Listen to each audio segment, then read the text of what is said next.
109-104 final score, game 2 of the NBA Finals. The Warriors made their adjustments. As I wrote in that description box, they needed Kawhi Leonard to go off, and he did. He had a great game offensively, a lot better than game 1, but in game 1, the Raptors, Fred VanVleet, Siakam had awesome games. Marcus had an awesome game.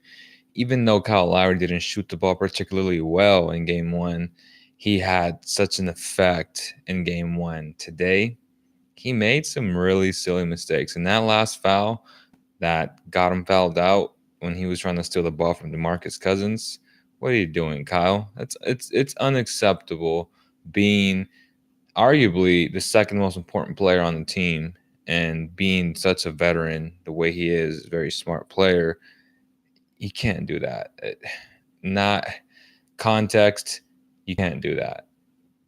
I get it if it was a regular season game, but you're playing for your lives. You're trying to go up 2-0.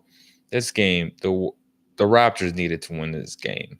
They were -2 favorites coming into tonight's game. They were ahead at the half, and then the Warriors went on a 16-0 run in that third quarter. They did what they do best. They attacked, and attacked. Shout out to them. Again, they did not allow the role players to go off, and it showed today. What's going on?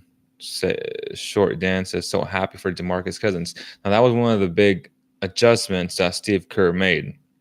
He inserted DMC into the starting lineup. He trusted DeMarcus Cousins even after having a bad game in game 1. He was very fatigued in game 1. He made some silly mistakes. As the entire team, they weren't very good in transition defense, and he was part of the big problem.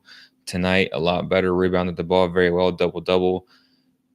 You can't ask for much more from DeMarcus Cousins. He's a great passer. He's always been a great passer.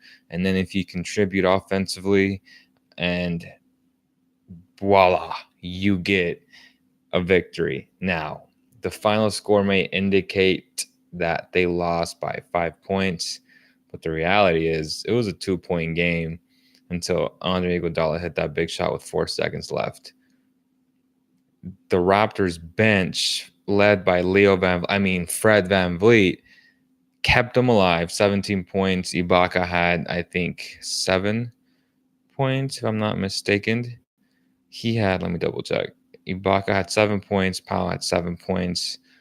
VanVleet, they only played 3 players off the bench, while the Golden State Warriors played Jerebko, McKinney, Bogut, who had a very good game in 7 minutes, Looney, who ended up having some chest issues, so he only played 10 minutes. Livingston was 16, and Cook, who had 3 dagger 3-pointers. That man right there was the MVP of the game because he hit those shots in critical moments. And I'm talking about when the Raptors were finally waking up from their slump. They were getting the stops defensively. And then when they finally felt that momentum shift, Cook had an answer every single time. And the picture that I uploaded as my thumbnail was the big moment where I was like, oh my gosh, that's how you respond as an NBA champion. Very good role player. Championship teams have really good role players that step up in the most random times. Cook was that guy today, a lot like Steve Kerr did back in the heyday when he won championships with Michael Jordan on the Bulls. Cook played that role. He played it very well. His teammates were super excited for him because they know that his journey was a lot different from a lot of these players, and he's worked very hard. Shout out to him. It showed tonight. He was prepared for the moment. He took fully advantage of it. DeMarcus played one good game. Next, he will get in foul trouble. DeMarcus Cousins, yes, he had a great game. I'll say this. He almost gave that game away just by not being able to keep his composure. You can't get a technical foul, which ultimately got him a 3-point play for Kawhi Leonard.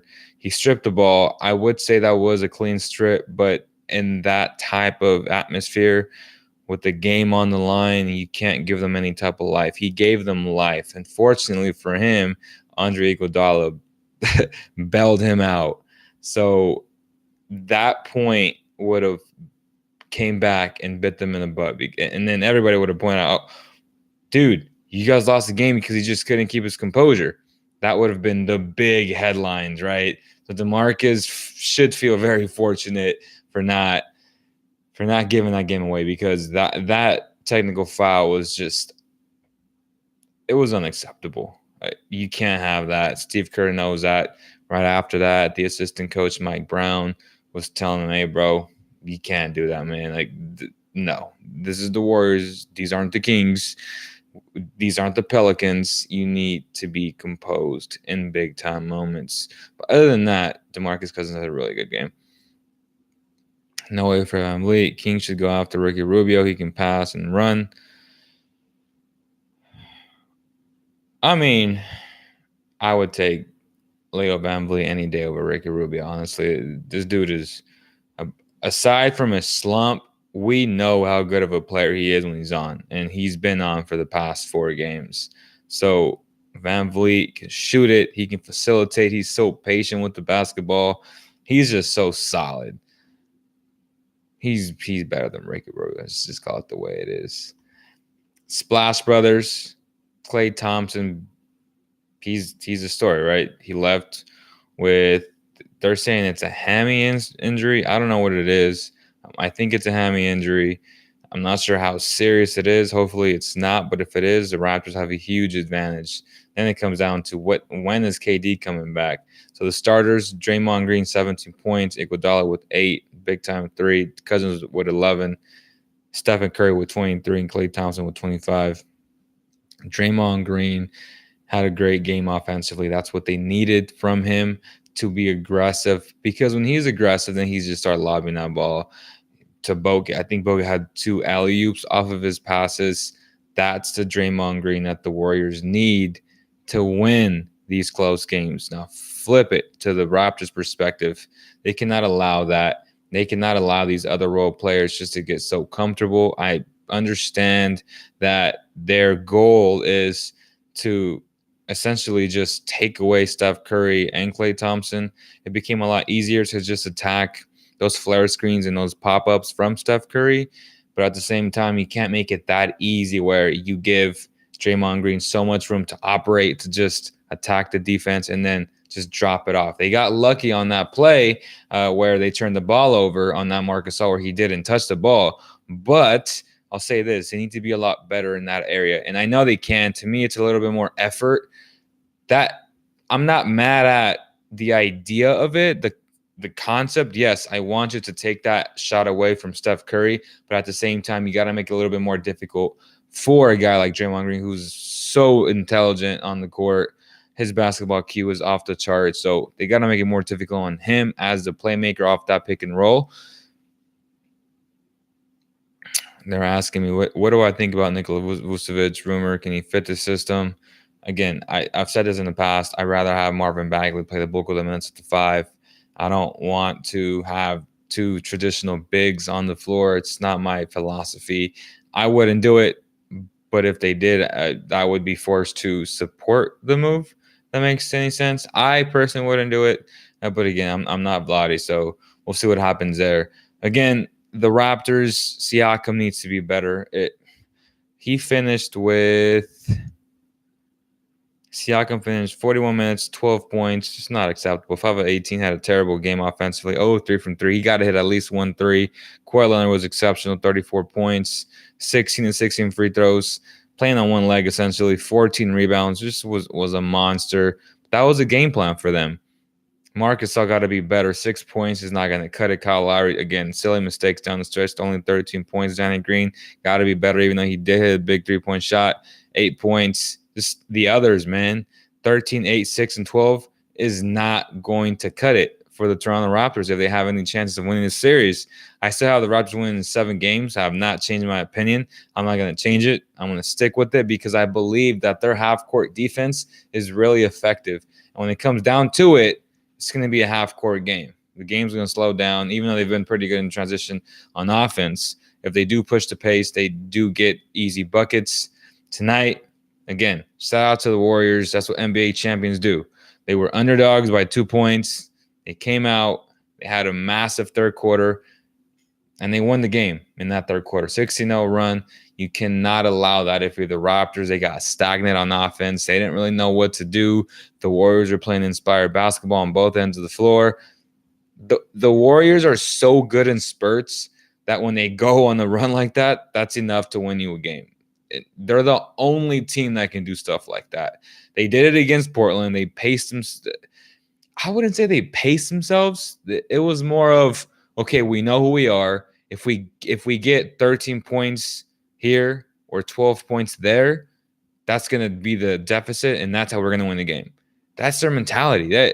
Because when you have that type of shooting with Klay Thompson and Steph Curry, and essentially Kevin Durant, once he comes back, that's why they're so successful, and that's why they're just unbeatable. They're invincible when KD is there. And when he's not, they're still NBA champions, and they're still that good. So, again, great adjustment by Steve Kerr. We all called for it. We said, well, I think game 2 is going to come down to, can they just shut down the other role players at home? Role players are historically a lot better at home, and they did it in game 1. They just couldn't hit shots in game 2, and their game plan again was to allow Kawhi Leonard to have a massive, massive game. Again, guys, don't forget to download that Valley Tire Center mobile app. It's free. It'll give you guys a chance to potentially see the Raptors or the Warriors or the Kings next season at Golden One Center. You will be entered as an entry if you download the Valley Tire Center mobile app. It's free. Support Valley Tire Center. They're our most loyal sponsor, and we thank them for continuing our partnership throughout the years. So again, guys, make sure to download their app. And also, if you are looking for Warriors tickets, make sure to use our code COWBELL on SeatGeek.com to get $20 off.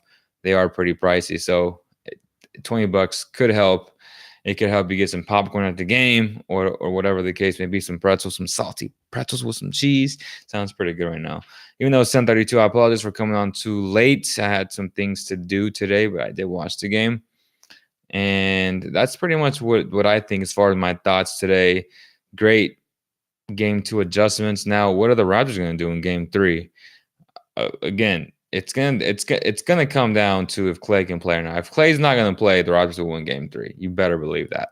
I don't see the Warriors beating them unless DeMarcus has like a 50-point game and Curry has like a 30-point game.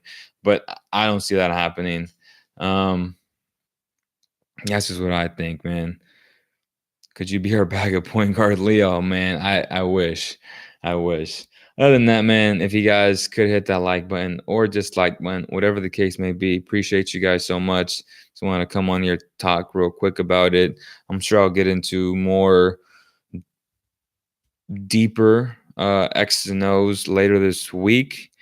I'll be doing a couple of videos here, some videos at the studio downtown.